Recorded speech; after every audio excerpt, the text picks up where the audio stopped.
Unit 6, Lesson 3, Pronoun Case. Hello, 7th and 8th grade. I hope you're watching this video because it is really going to help you out with this lesson. This lesson is a bit complicated, but as I put it together and reviewed it, it's something I truly believe that you will understand.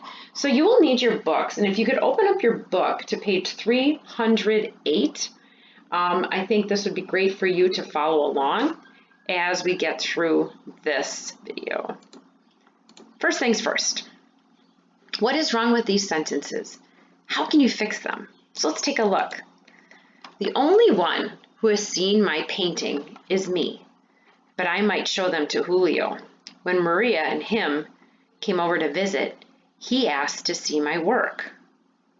And you might look at it and be like, it looks fine to me. There's actually 3 mistakes. And let's see what they are. I'm giving you a little more time to see if you can figure it out. Can you figure it out? Let's see. The only one who has seen my painting is I. But I might show it to Julio. When Maria and he came over to visit, he asked to see my work. Eesh. You might look at that and be like, well, how'd you come up with that? Well, the only one who has seen my painting is I, because this sentence is kind of switched around. So you would say, I am the only person or the only one who has seen my painting, right? But this one, but I might show it to Julio. You'd have to do it because painting is singular. This is plural, okay? And when Maria and him came over to visit, he asked to see my work. Well, the reason why it's he is get rid of when Maria and it would be he came over to visit. He asked to see my work. That's how you would know. But that's what we're going to be dealing with today. It's called pronoun case. We're trying to figure out which ones to use. And honestly, I think we always use the rule, well, if it sounds okay, it's fine. Actually, that's not the case. So we want to make sure, oh, get it? Case, Anyway, so if you're not sure about it, then we need to make sure we understand the rules, because sometimes it's not going to sound right, but it's actually correct. Okay, so subject and object pronouns. Pronouns have different cases that show whether they are being used as subjects or objects. Now, pronouns used as subject or predicate pronouns are called subject pronouns in the nominative case. Now, is it absolutely necessary that you know all of these terms and have these memorized and you can say that's nominative? Not necessarily, but you need to understand this so that you know which kind of pronoun to use. Remember, subject pronouns are the subject of the sentence, okay? And they're also referred to as nominative. So we look over here. I love art. Who loves art? Who, like who or what? I. A great artist is he. And you might be like, well, it should be him. No, because this sentence is flipped. It should be he is a great artist.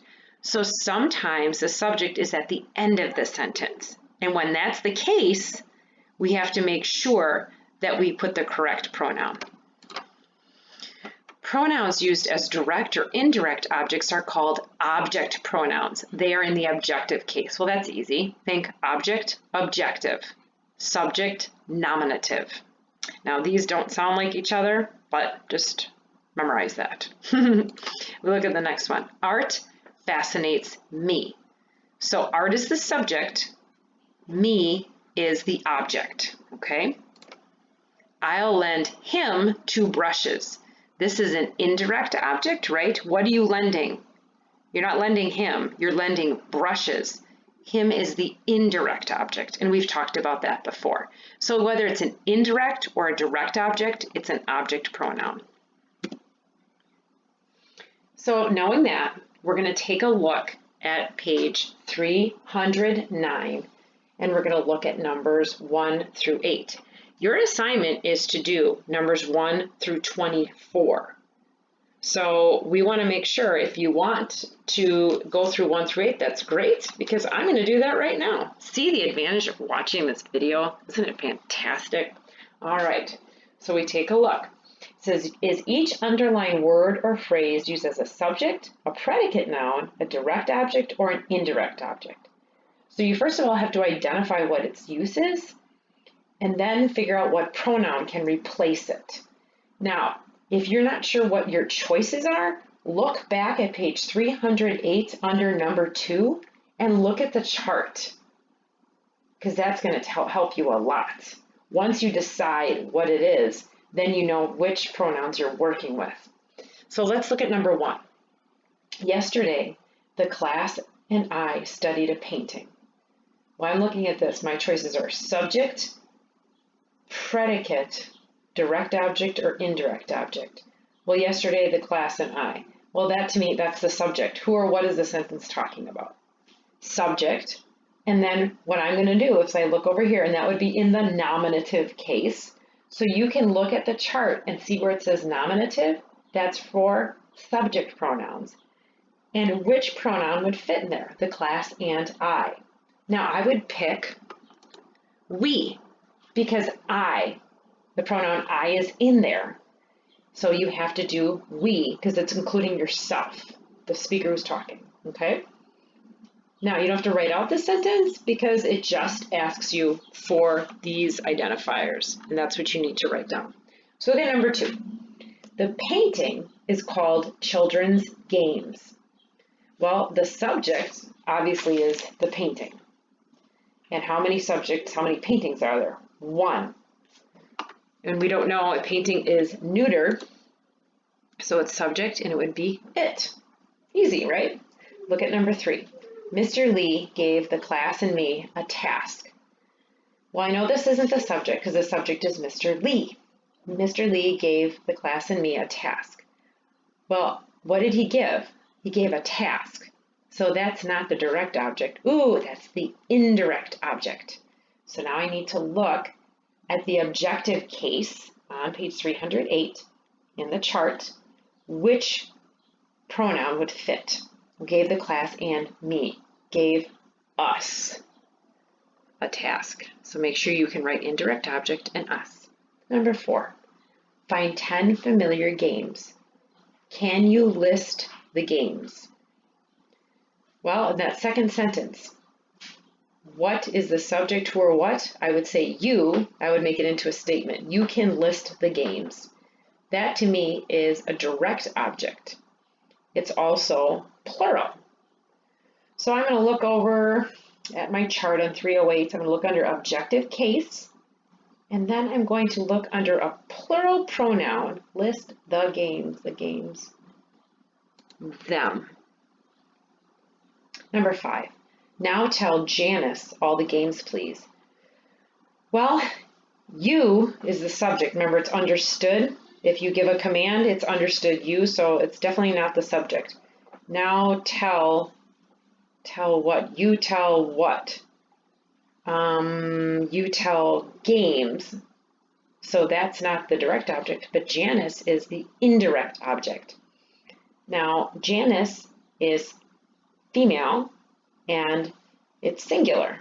So I need to say her, right? Because this is definitely not she, because that's not the subject. Now tell her all the games, please. Number 6, the painter's initials are PB. Can you name the man? So we look at number 6. Remember, when you have a question like that, the subject of the sentence is you. You can name who or what? The man. So the man is the direct object. And since it's objective, I'm going to look at the chart. Can you name, and it's a man, can you name him? Number 7, was it Peter Bruegel? Yes, it was Peter Bruegel. It was Peter Bruegel. So this one's tricky, and I'm going to help you out with this one. It is the subject. Was, this is actually a predicate noun because it's renaming it. So I'm going to give you that one. So write down predicate noun, and then we think which pronoun is going to fit. If it's a predicate noun, it's renaming the subject. So this is a weird one. This would actually be he. So number 8. Bruegel's paintings can be found in museums around the world. That is the subject of the sentence, and it's plural, they. Now, don't get hung up too much on 7. It seems like 1 through 6 and 8 is pretty obvious, and 7's a little tricky. We'll keep going, and if you're not sure about any of these, remember, you can always contact me, drop me an email, a text, even you can give me a call if you're just like, what is she talking about? And I am happy to help you. These are a little tricky. I think the ones like number 7 are, but for the most part, you'll do great. So now let's move on. Okay, let's think about pronouns in compounds. Many sentences have compound subjects or objects. So we'll look at here. We have 2, right? Tracy and I will be at the museum. Will you join Tracy and me? So this is considered compound because there's 2.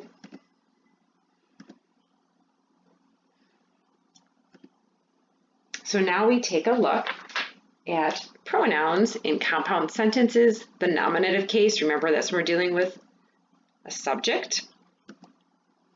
Tom and she design the sets. He and she design the sets. And you're like, that sounds weird. Well, again, if you are looking that this is actually the subject, you need to use that subjective pronoun, she. Compound predicate noun or predicate pronoun.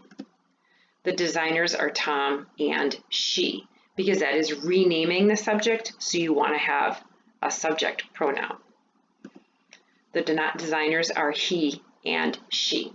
So kind of think about if you have a verb of to be, like a linking verb here, that will help determine what do you use. Then we look at the objective case, compound direct object. The artist drew Len and her. The artist drew him and her, because these are objects. Compound indirect object. We gave Sue and him a sketch. We gave her and him a sketch. It seems like objective is a little easier. It's easier to see. Sometimes nominative is a little tricky, but again, look for things like the verbs are, and that's kind of a clue that you need to make sure that you use this, the nominative case of the pronoun. If you're not sure which case to use in these compounds, say the sentence with the pronoun alone. That is a great tip. I actually use that quite a bit in my writing. William and she or her painted in New York. Oh, so you might, well, William and her painted in New York, right? No. Say it without William and. She painted in New York. And that's a subject. So get rid of this. William and she painted in New York. He or him and she or her lived there? Well, think. He lived there, she lived there. So he and she lived there. So again, get rid of the other part, and then that should help you a lot. All right, so here we go. Again, look at the great advantage you have of following along on this video. Look at all the free points you're getting. So let's take a look at number 9. What is the correct pronoun form? We're not writing any sentences, we're just trying to figure this out. Number 9. We have been studying Peter Bruegel, the elder. He or him and 2 of his sons are very famous painters. So do I say him and 2 of his sons are very famous painters, or do I say he and 2 of his sons are very famous painters?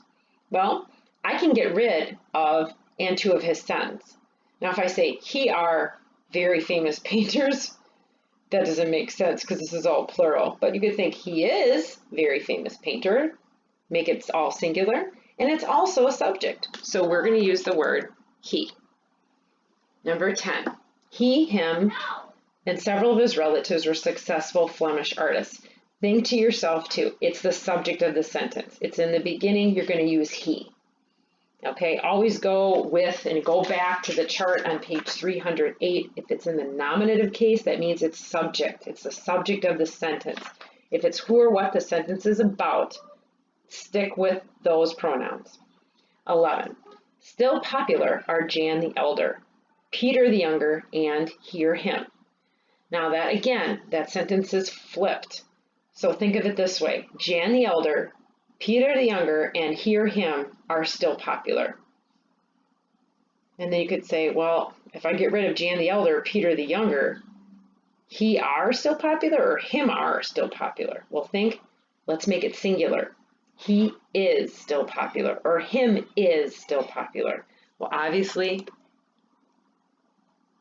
it's he. So then we go to number 12. 5 Bruegels in all created important art. Their admirers include Sue and I or me. So we have to think, well, what's the subject of the sentence? Admirers. Oh, well, if that's the subject, we need to use an objective case pronoun. Their admirers include Sue and me. And you can also think to yourself, their admirers include I or me. Their admirers include me. So that's your choice. Last, 13. Mr. Lee assigned Sue and I or me to write a report next week on this famous family. Well, think to yourself, Mr. Lee assigned, get rid of Sue and. Mr. Lee assigns I to write a report, or Mr. Lee assigned me to write a report? It's me. All right, this is a complicated lesson. This was a longer video. I truly appreciate you watching this and listening to this. I hope you understand a little more about pronoun cases. Again, it's not crucial that you understand nominative and objective cases, but you need to understand those words in order to use the chart on 308. So remember, nominative case are subject, objective case are object. Okay, so your assignment is to complete numbers 14 through 17 and 18 through 24. Please, if you have for 14, it says write the pronoun form that correctly completes each sentence, label it nominative or objective. Make sure that you do that. So if you look at number 14, by Bruegel, I mean Peter the elder. The class liked he or him best. Well, think about it. What's the object? Or what's the subject of the sentence is class. Liked him. So it'd be him, and then you think, is him objective or nominative? And you're like, I'm not sure. Go to the chart on 308. Look, where do you see the word him? It's underneath objective. So then you would write him hyphen objective. So you need to do that for 14 through 17. 18 through 24, you're just going to type it up, and then you're going to correct 7 errors and highlight those 7 errors. Eesh. Good job following directions. Again, if you have any questions, please contact me. I'll be happy to help you, and I look forward to seeing your work.